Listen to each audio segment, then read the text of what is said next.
देख रहे हैं रहस्यमयी कहानी राधिका के साथ। तो चलिए बढ़ते हैं आज की कहानी की ओर। आज से 2 साल पहले मैं अपने दोस्त की शादी में गया था। जब मैं वहां पहुंचा तो मैंने देखा कि मेरे दोस्त वहां पहले से ही मौजूद थे। जब हम कॉलेज में थे तो हम बहुत शरारत किया करते थे। उन्हें देखकर मैं बहुत खुश हुआ। शादी के 2 दिन गुजरने के बाद तीसरे दिन हम बारात लेकर दुल्हन के घर पर पहुंच गए। उन्होंने हमारा स्वागत किया और अंदर ले गए। जब शादी के फेरे हो रहे थे तब मेरी नज़र एक खूबसूरत लड़की पर पड़ी। उसे देखकर ऐसा लगा कि वह स्वर्ण की अप्सरा हो। सुनहरे बाल, काली काली आँखें, सुंदर चेहरा। अब उसकी खूबसूरती का मैं क्या बखान करूं। ऐसा लग रहा था कि भगवान ने उसे बहुत फुर्सत से बनाया हो। उस पर मेरी पहली नज़र पड़ी तो मैं सब कुछ भूल गया और उसे ही देखने लगा। तो उसकी नज़र भी मुझ पर पड़ी और वहाँ से उठकर चली गई। मैं उसके पीछे गया। वह जहाँ भी जाती मैं उसके पीछे पीछे चला जाता। तो उसने रुककर बोली, क्या बात है, तुम मेरा पीछा क्यों कर रहे हो? उसकी आवाज़ सुनकर मैं पागल हो रहा था। तब उसने मुझसे फिर पूछा, क्या हुआ, तुम मेरा पीछा क्यों कर रहे हो? तब मैंने बोला, जानू, आज 22 साल तक मैं सिर्फ पढ़ाई करके अपने माँ बाप का नाम रोशन करना चाहता था, अपने दोस्तों के साथ रहना चाहता था। लेकिन जब से मैंने तुमको देखा है सब कुछ भूल गया हूँ। ऐसा लगता है कि यह दिल तुमने चुरा लिया है। क्या तुम मेरे साथ 7 जन्मों तक ही नहीं बल्कि 1000 जन्मों तक मेरे दिल में रानी बनकर रहोगी? क्या तुम मुझसे शादी करोगी? तब उसने जवाब दिया, ओह हेलो, अभी 10 मिनट ही हुए हैं हमको मिले हुए। मैं ऐसे कैसे किसी को अपना दिल दे दूं?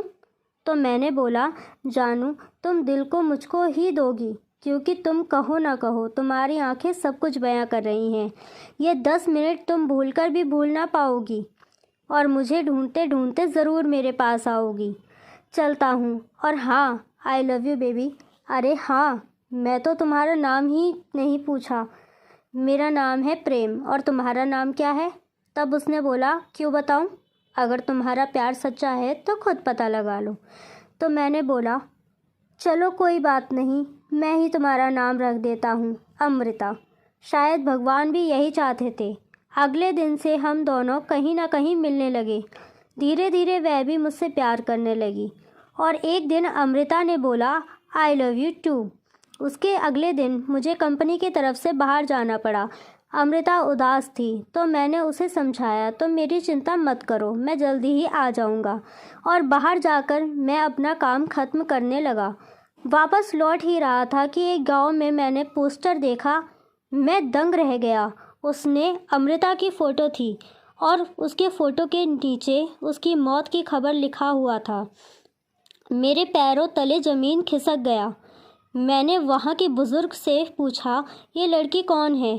तब उस बुज़ुर्ग आदमी ने बताया कि यह लड़की इसी गांव की है, इसका नाम सोनिया है, इसे मरे 2 साल हो गए हैं।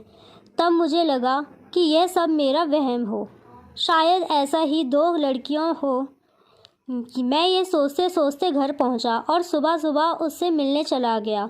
उसके घर पर पहुंचा तो मैंने देखा कि दरवाज़ा खुला था और अमृता सेब काट रही थी और जल्दी जल्दी काटने की वजह से उसकी उंगली कट गई। मैंने देखा, मैं तो उसकी उंगलियों से ना तो खून निकल रहा था और ना ही अमृता को दर्द हो रहा था। तभी लाइट चली, उसे मोमबत्ती जलाई तो मैंने देखा दीवार पर उसकी परछाई एकदम डरावनी बनी थी, एकदम भूत जैसा। और तभी उसकी नज़र मुझ पर पड़ी और वो उड़कर मेरे पास आ गई। तो आज के लिए बस इतना ही। तो मिलते हैं ऐसी ही एक और सच्ची कहानी के साथ। वीडियो अच्छी लगी हो तो वीडियो को लाइक, सब्सक्राइब और बेल आइकन को दबा दें और वीडियो को शेयर ज़रूर करें।